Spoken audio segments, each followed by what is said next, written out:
Mesdames, Mesdemoiselles, Messieurs, fidèles téléspectateurs, bonjour. C'est un plaisir pour nous de vous savoir nombreux devant vos télés pour suivre cet entretien avec Monsieur Bernard Biando Sango, qui est autorité morale du Front de Mobutistes indépendants, ministre de la Solidarité et Action humanitaire. À partir de Guadeloupe où nous nous entretenons, nous allons évoquer quelques sujets d'actualité, mais aussi tourner tout autour de la politique du pays. Alors, sans plus tarder, je m'en vais introduire votre invité pour découvrir qu'est-ce qu'il nous réserve. Bienvenue, Monsieur Bernard Biando Sango. Merci. Nous sommes très heureux de partager ce plateau avec vous. Excellence, vous n'êtes pas signateur de la charte du FCC, Front commun pour le Congo. Peut-on savoir pour quelles raisons, mais en même temps, en tant qu'indépendant, en tant que démocrate rompu, quelle est votre lecture par rapport au FCC, à cette charte et aux adhésions des uns et des autres? Merci beaucoup pour votre question. Je n'ai pas signé le FCC pour la bonne raison que vous et moi, nous savions bien que le président de la République, Joseph Kabila, qui était en fin mandat, et que la loi n'étant pas changée, et que lui ne pouvait pas se représenter lui-même, certainement qu'il allait choisir quelqu'un d'autre. Et que, en ce qui nous concerne, nous avons estimé que pendant près de 17 ans que le chef de l'État a été à la commande de notre pays, à part quelques zones de perturbation dans d'autres coins du pays, mais en ce qui me concerne, parce que je suis originaire du territoire de Mombaï dont je suis élu, et aussi au niveau de Nord-Ubangui, ce n'est pas une flatterie. La paix a toujours régné pendant tous ces 17 ans. Et en tant qu'élu du coin, j'avais estimé qu'avant de me prononcer, il a fallu que nous sachions la personne qui pourra pérenniser cette paix, si pas la consolider. C'est pourquoi je n'avais pas refusé, mais je me suis abstenu. Ça, c'est la première raison. Deuxième raison, c'est que l'honnêteté politique nous exige des fois à respecter les groupes quand on est dans un regroupement. L'accord de Saint-Sylvestre a fait à ce qu'il y ait des composantes qui forment actuellement le gouvernement d'union nationale. Et que moi je fais partie du rassemblement du RASOP, El Kassavoubou. C'est de ce cadre-là que moi j'étais choisi comme ministre. À aucun moment, au niveau de ce regroupement politique qui est aujourd'hui une plateforme électorale, on a discuté du choix qu'on pouvait porter de notre adhésion ou pas à l'FCC. Et sur quoi, en tant qu'un politique discipliné, j'attendais l'esprit du groupe. Parce que quand on est dans un groupe, on doit respecter les autres, on doit aussi avoir les avis des uns et des autres. Jusque-là, nous ne sommes pas encore prononcés. Nous allons bientôt nous prononcer parce que le 23 qui se pointe à l'horizon, le 23 novembre, il va voir le début des campagnes. Certainement, en tant que Congolais, nous aurons à faire notre choix.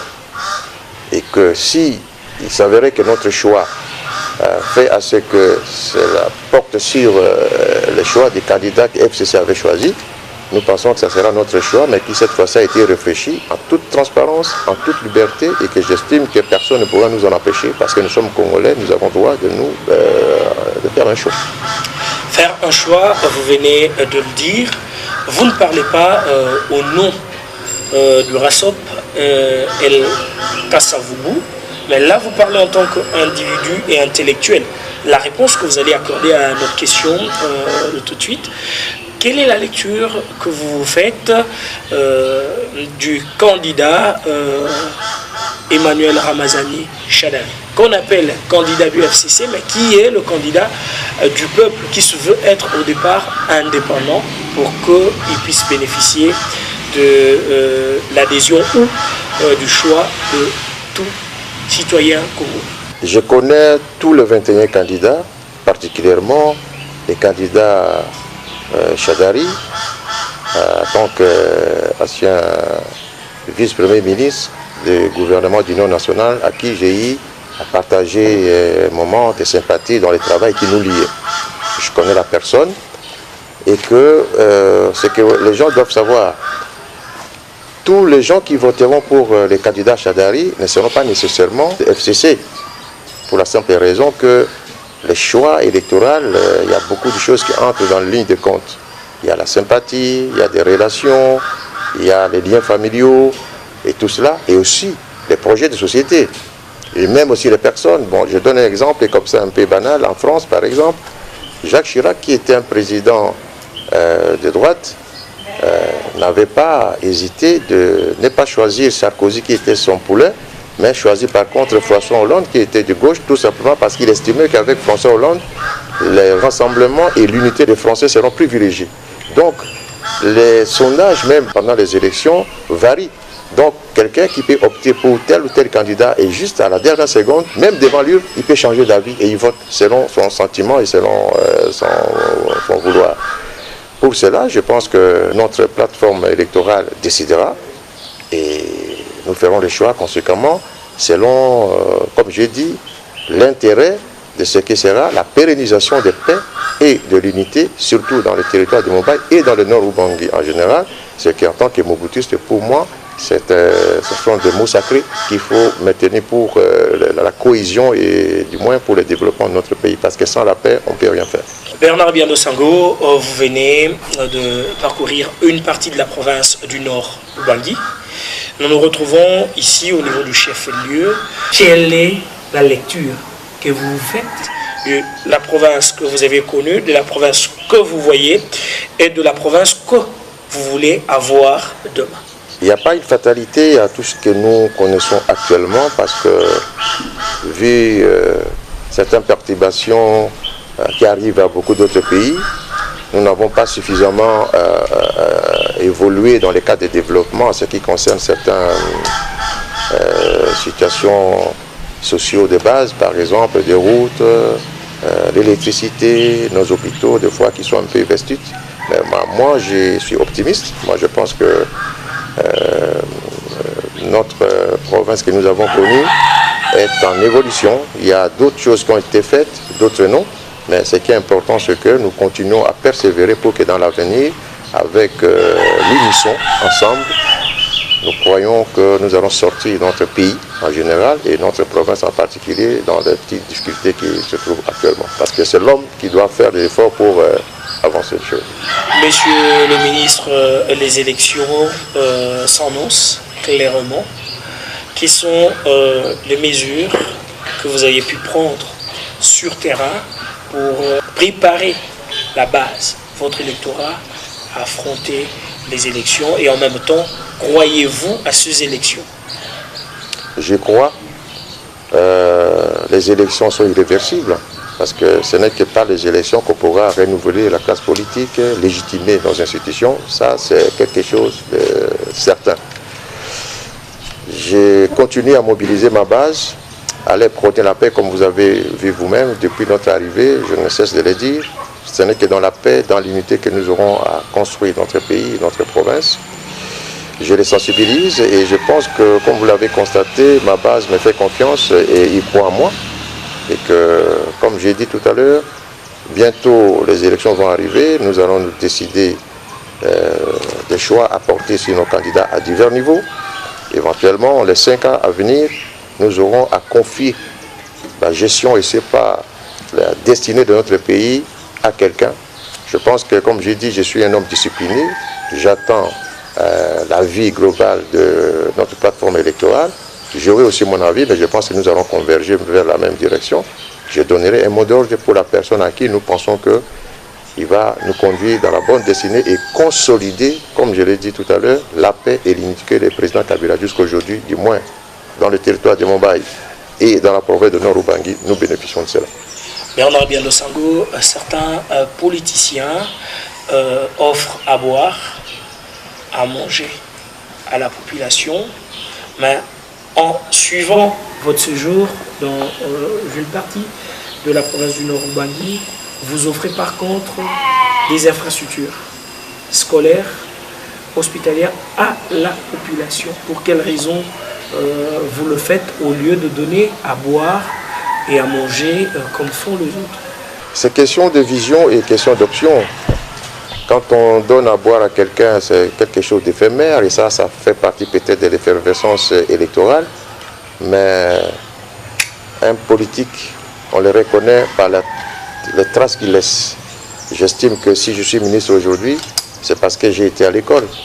Mais voir les petits-enfants, les enfants actuels étudier sous l'hangar un peu tout délabré, au risque même de leur propre sécurité, et ne rien faire avec un petit moyen de bord que nous recevons, parce que quand on est ministre, on n'est pas minable. On ne dit pas qu'on est riche, qu'on n'est pas minable, mais il faut savoir partager, et surtout que j'ai été élu de ce territoire-là. Mais ici, il est question de rappeler qu'avec une petite volonté, on peut faire de grandes choses. Toutes ces écoles que vous avez vues, ce n'est pas mon effort seul, c'est l'effort aussi de la population, parce que telle maman amène une pierre, tel enfant amène un petit bassin de sable, et avec l'appui de la population qui vont dans la forêt sortir des planches, et ainsi de suite, a fait que, avec tout cet emblage-là de force, nous avons pu réaliser les petites écoles que vous avez vues, avec modestie, tout simplement, parce que ensemble nous pouvons faire mieux. En tant que ministre, pour moi, ça sera honteux et surtout scandalisé que je laisse ceux qui m'ont porté aujourd'hui comme député et qui vont encore peut-être me les reconduire demain dans cette situation-là, sans faire quelque chose de bonne volonté. Ces gestes-là montrent que je suis près de mon électorat, je suis près de mes électeurs, et qu'ensemble, avec le peu que nous avons, nous pouvons le partager, parce que entre nous, nous sommes en Afrique, et avec les contextes actuels, il ne faut pas tout attendre de l'État. Il faut aussi que la population et nous-mêmes, les acteurs politiques, qui avons la possibilité d'avoir une petite tendue par rapport aux autres, partager. Vous avez vu dans le discours que j'ai donné au village Bassara, où on a inauguré les premiers bâtiments, je l'ai remis devant un défi. J'ai dit pour les routes, n'attendez pas que les autorités viennent vous débroussailler la route.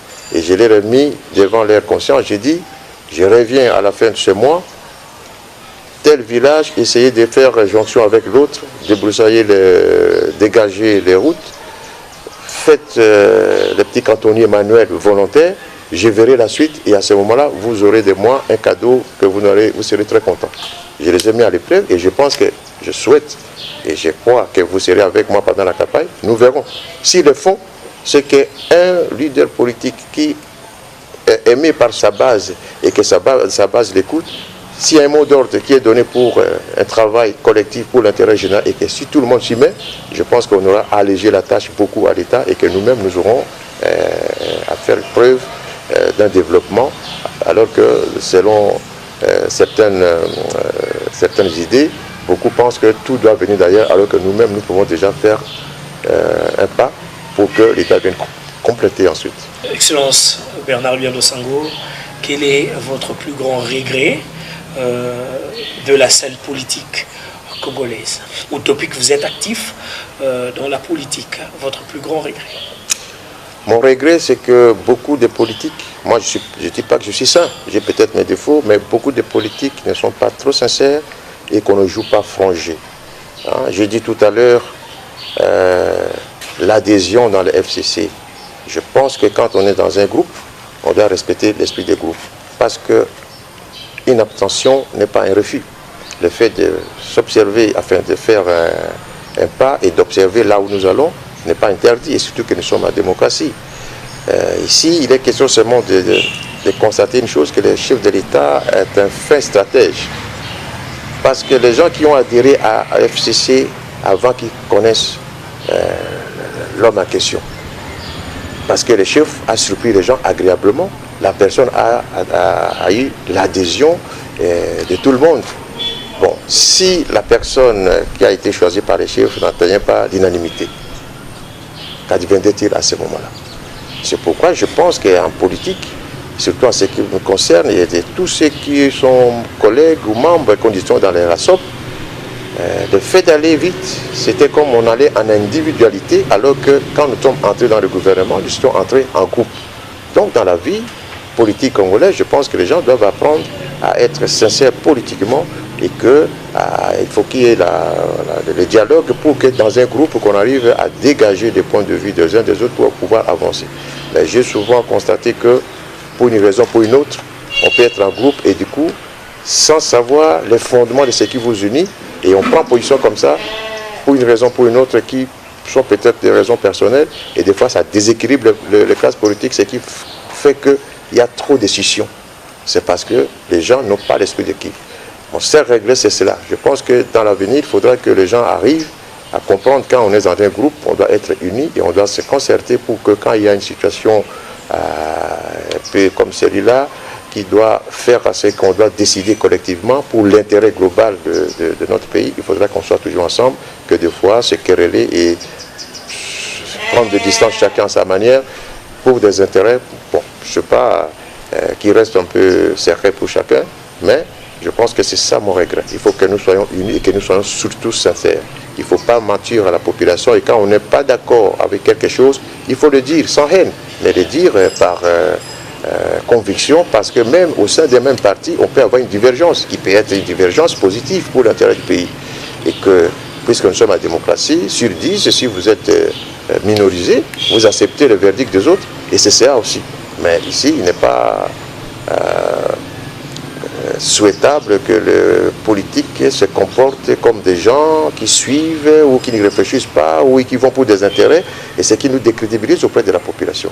Nous devons avoir une notoriété. Ce n'est pas parce que je fais partie d'un tel ou tel parti et que la hiérarchie du parti a décidé que je dois obligatoirement accepter. Je dois donner un point de vue qui peut être divergent, mais l'essentiel est qu'on trouve un compromis d'ensemble pour lever l'option et que cette option-là oppose tout le monde. Je suis tenté de vouloir vous poser une question qui, j'espère, ça ne pourra pas vous mettre mal à l'aise. Pourquoi êtes-vous parti de l'UDEMO pour créer aujourd'hui le Front de Mobutiste indépendant? Je m'abstiens de répondre à votre question maintenant pour ne pas créer des polémiques inutiles. L'IDEMO ou FMI, nous sommes tous des moboutistes. Ce qui est important, c'est cela. Nous verrons bien après les élections ce que voudra FMI et qu'on se retrouvera. Vous me reposerez la question et je vous répondrai. Croyez-vous à la victoire de FMI? Il pourra donner un quota significatif pour pouvoir défendre les intérêts du Congo et du Nord-Ubangi? Bon, j'estime tout simplement que la loi aujourd'hui n'interdit pas la création de partis politiques. Ceux qui estiment ou qui critiquent des fois que voilà pourquoi les proliférations de partis politiques, puisque c'est une loi dans notre pays qui existe, donc quelqu'un qui crée un parti politique, ce n'est pas une infraction, c'est légitime. Mon parti, je l'ai créé en toute réflexion, dans l'espoir qu'il pourra contribuer à la vie politique de notre pays. Ben, pourquoi pas? Quand on y va dans une guerre, tant qu'elle n'est pas encore terminée, on croit toujours. Et moi, je crois à l'avenir de mon parti, mais seule la nature et le destin nous dira, et surtout après les élections, nous verrons ce que vaudra FMI. Nous sommes suivis à travers le monde, en face de vos électeurs, en face de votre base. Si vous allez vous sentir à l'aise pour communiquer en lingala, faites-le. Si vous allez vous sentir plus à l'aise Bandi, faites-le pour pouvoir conclure notre entretien. Les langues officiellement reconnues, il y en a 4. Et que les Ngwandi sont cantonnés dans le parti de Nord-Ubangi, que tout le monde n'aura peut-être pas l'occasion de suivre. Tout ce que je peux dire, c'est que je répondrai, vous m'excuserez à ce moment-là, à lingala, pour dire que Bandeko Nangai, tozali bandeko élection ekoya ezalate que ezali source ya division pour na Congo mobimba et puis aussi pour na biso bana Nord-Ubangi. Je pense tout simplement que tokosa la choix au moment opportun pour na ba candidat ya ba députation mosusu basi bayebani oyo ya mokonzi ya mboka comme ngai leader na bino nazali na regroupement oyo toko décider bientôt nazali pe na vision na ngai. Je pense que pendant la campagne, Tokoye Bisabino, Motoyo, Tokotiaye Maboko, Oya Kozala Motoyo, Akozala Motumoko, a pérennisé paix na Initoyo, chef de l'État sortant, M. Joseph Kabila, a tekeli biso jusqu'à l'élo. Parce que na bossé Mbouillonson, attaque Nungu Mosusu Ezalaki na parti en Boka na biso Mosusu, mais Nord-Ubangi en général et surtout Mobile en particulier, jusqu'à là, Tozali toujours la paix, mais paix wana, il faut Eko Bakaka pour le développement en Boka na biso. Merci, Excellence Monsieur le Ministre. C'était un plaisir de partager ce plateau à partir de Badolité dans la province du Nord Ubangi. Avec vous, je rappelle que vous êtes autorité morale de Front de Mobutistes indépendants. Vous êtes député élu du territoire de Mobaye Mbongo et actuellement ministre national en charge de la solidarité et action humanitaire. Pendant plus d'une vingtaine de minutes, on a pu faire un tour d'horizon sur votre carrière, parcours politique, ainsi que les élections futures qui vont se tenir en République démocratique du Congo. C'était un plaisir et nous vous disons sincèrement merci. C'est moi qui vous remercie.